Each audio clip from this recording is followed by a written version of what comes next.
අද අපි රෑට ගන්න කෑමක් හදන්න යන්නේ. මේක මේ පාන් වලින් හදන එකක්. පිටිපාන් එකක්. මේක හදන්න යන්නේ බිත්තරයි කිරි දාලා පාන් එකේ පොඟවලා බදිනවා.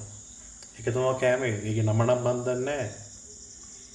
අපි හදන්න පටන් ගමු. මම බඩු ටික ලෑස්ති කරගෙන තියෙන්නේ දැන්. බිත්තර ලෑස්ති, කිරි ලෑස්ති, පාන් ලෑස්ති, තාච්චිය ලෑස්ති.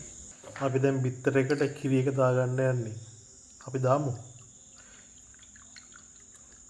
non fat milk එකක් තමයි මං ගාව දැන් තියෙන්නේ. ෆුල් ක්‍රීම් එකකට ගත්තත් අවුලක් නැහැ. දැන් තියෙන මේක හොඳට මික්ස් කරගන්න. අපි ගහමු මේක. මේක ලෑස්ති. දැන් තියෙන්නේ අපි දැන් තාච්චිය ලෑස්ති කරගමු බටර් දාලා. බටර් අපි ගාව නැහැ. බටර් ගණන් වැඩි. මාගරින් තියෙනවා. බටර් පොඩ්ඩක් දාගත්තා.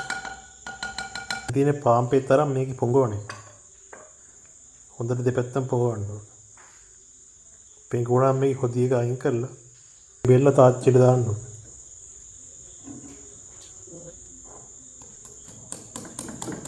ඔයාලට පේනවද මේක දැන් රෝස් වෙලා තියෙන එක පැත්ත? තව ටිකයි මේකත් මෙහෙම රෝස් කරන්න තියෙන්නේ. මම පිළි 3ක් දෙනට හදාගත්තා. අපි එකක් කාලා බලමු රාදි කියලා. මෙන්න.